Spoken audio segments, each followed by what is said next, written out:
Hi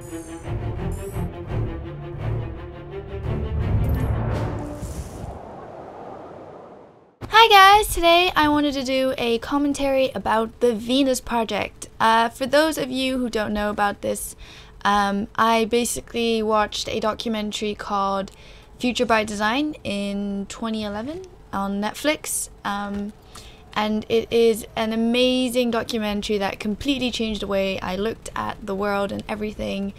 And the person who is behind the whole documentary is an individual called Jacque Fresco, and he is an amazing inspirational man.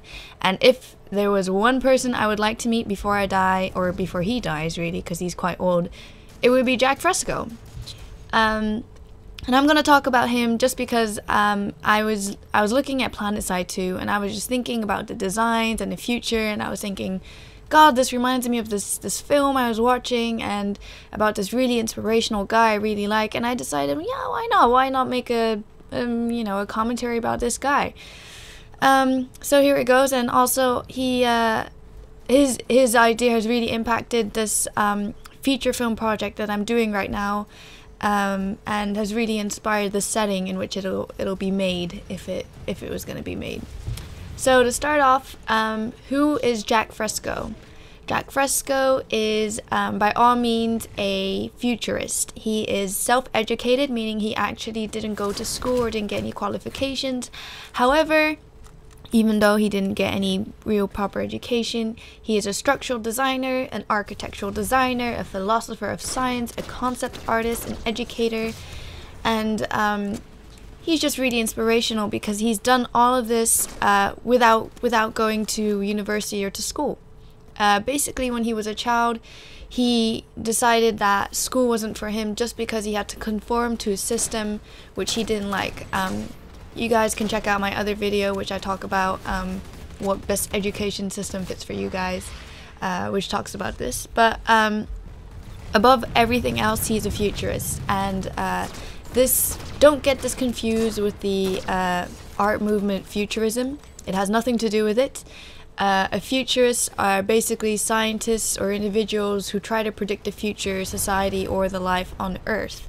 And that's basically what the Venus Project is really about. I find it very interesting that he has created all of these self-sustainable buildings, and basically he's created some of them himself. He lives in Florida at the moment and lives within his own designs. So they're self-sustainable, meaning that everything that is within the house is recycled. There is actually almost no waste, and you don't really have to worry about water bills or electricity bills. The only thing you'd probably have to worry about is the Wi-Fi. So let's talk about what he's done. He started off, like I said, he was born in New York, so that's where he started off. He didn't go to school, so he worked for the Air Force, and then he worked in the Army, and this is where he said it was kind of a life-changing experiences, and he learned a lot within that, and he made lots of designs with regards to aircraft modeling, and how that could change. Basically, he was 20 years ahead of his time with regards to the designs that he made.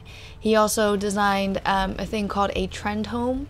A lot of the houses or buildings that you might see today are made out of glass, and that is one of the designs that he probably designed or inspired for other designers, in which basically the future would be glass. Another thing that he was commissioned to make was some kind of 3D technology in which individuals could see 3D objects with the naked eye. So you don't need any of those city glasses, and you could just actually see it, and he designed one of these.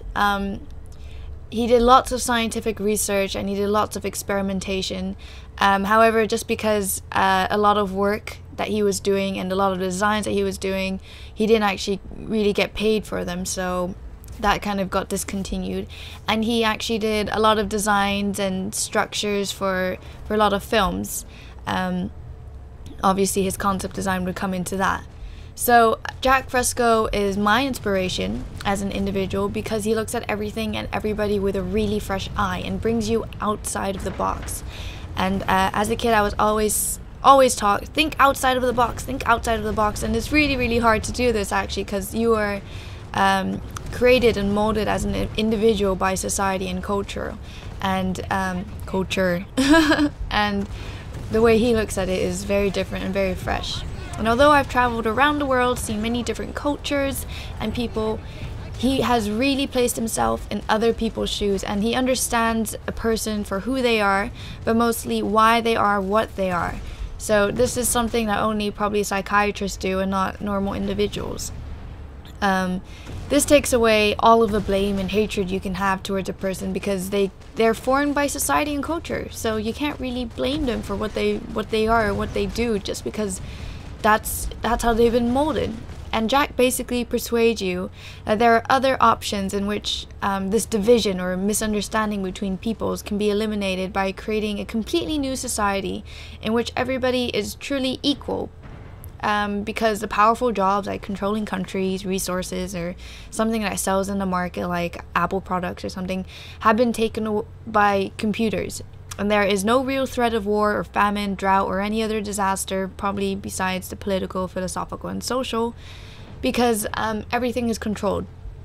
In essence, what I think he thinks his work can do is create a whole new social dynamic or environment that has never been seen before, in which everybody's equal, labor-intensive and powerful jobs have been eradicated, to give rise to an age of education, discovery, exploration, and the drive to move society forward.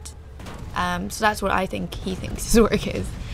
I wanted to talk about what the actual Venus Project is. For those of you who don't know about it, I suggest watching the documentary Future by Design, made by William Gazecki in 2011. And the thing that basically inspired the setting in my film is called the Project Americana, which is a circular city, fully cyber automated, wherein machines direct other machines to operate. So really, it's a thinking city and a blueprint to redesign the world. It's basically a circular city, pre-made, so we have absolutely nothing to do with the actual making of the city, and the machines will make it, leading towards a center in which the center is controlled by an AI machine or a computer, and every single thing is connected. And this gradually changed to the Venus Project, and it is a culmination of Fresco's life work, and serves as a foundation that represents his vision of the future without poverty, crime, war, corruption, or any waste whatsoever. Really, what he's trying to do is create what he calls a resource-based economy, and that is the ultimate aim, moving towards a global, sustainable, technological, social design. And if you were looking at this scientifically, I would say homeostasis, in which everything is controlled and everything is perfect. And this was really inspiring because of his designs and the way he brings it forward and the way the documentary shows his designs. And I was really inspired by this, and I actually took this setting and put it into this project that I have for my feature film project, which is, you know, budgeted around a ridiculous number. I think about almost $103 million just to create it, because there's going to be lots of green screen. And I thought it'd be a very interesting setting, because I haven't actually seen a science fiction film wherein the world looks like that. And so I decided to take something that was already there and then put a story in it. And that's, if you guys want to hear about that later, you guys can put that into the comment sections if you're interested. But I thought it was really interesting, and it's really inspiring for those of you who look at the world in a really negative way, which I usually do. But I also think that the Venus Project could actually never really work, because, well, for a number of reasons. Jacque Fresco denies that the Venus Project is a utopia, and in fact he actually doesn't believe in a thing called utopia. He says, society is always in a state of transition. We propose an alternative direction which addresses the cause of many of our problems. There are no final frontiers for human and technological achievement. So, like I said before, I really think his drive is to move towards education and moving society forwards.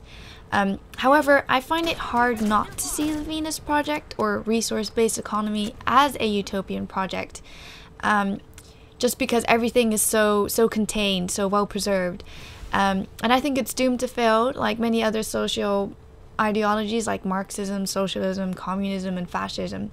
Just because I think he thinks too logically and too practically, especially from a very scientific point of view, even though he actually hasn't gotten any real qualifications. I don't think a person thinks the same way like anybody else. I think everybody looks at it from a different perspective. And like he said, there was a podcast that he did in London about how he says that our language is really old, and then the way that we communicate is really old-fashioned and should really change, just because there's so many miscommunications between other people and so many different words for so many different things. I don't think it could work, just primarily because of human nature, and human nature's desire for drive. There will be no economy if computers sort everything out for us, like water or food, and there will be no drive to buy or sell, so there won't be a market. Also, all of the labor work has been taken over by machines, which is kind of happening right now. Although it saves us time, money, and lives, and will mean that all humans get educated, I strongly believe that all humans have a mean streak. Meaning there's always another side to the coin. There's like the whole yin and yang kind of thing. I don't think all humans are made for education and philosophizing. I really don't see it happening. Not everybody is fascinated by discovery, new technologies, experimenting, and ideas, and with no danger for a collapse of the whole system because it's controlled. There's no drive to actually getting something or wanting to achieve something. So I think Jacque Fresco has kind of projected his own way of thinking into the project and believes that everybody else has that same drive to move society forwards. And to be completely honest, I know a lot of people who just would be happy, completely fine, just absolutely doing nothing and doing labor work and something that a machine could easily do for them. I think they're happy doing that just because they don't have that drive. They don't have that need to move forward. And also, he doesn't mention religion or race or borders, which I think if the society were to, or this whole world were to be created, would be the main issues of all human problems, because all of the other issues have been taken away. So those would be the main concerns: religion, race, and borders. And like many other people know, people in power will find it very hard to give up the power once they've got the taste of it. And I inevitably think that this would lead to war or the destruction of the cities and resources, because people would always want to have control and power or some kind of market to drive everybody forward. So that's why I think it wouldn't work. The great thing about watching the documentary and about Jacque Fresco is that he does not believe this. He really has a positive outlook on the future and truly believes all humankind and nature is good. And that's where we differentiate, because I don't think so. It's such a great, like, fresh of air. And for those out there who watch or listen to him, I think they will find that their mind will expand with regards to how they look at society, our way of learning, our language, how culture really defines who we are as individuals, and how this can be changed. So, if you don't know about him, please check out the documentary Future by Design, and if not, look up the Venus Project online, because I really think that after listening or watching him, that you really find that your way of looking at life has changed, especially if you are a negative person and your outlook on life is quite negative. He is really truly a fresh air, a breath of fresh air. So yeah, check him out, and if you guys want to hear more about my film project, just leave a comment in the section below. So please share, like, and subscribe. Bye!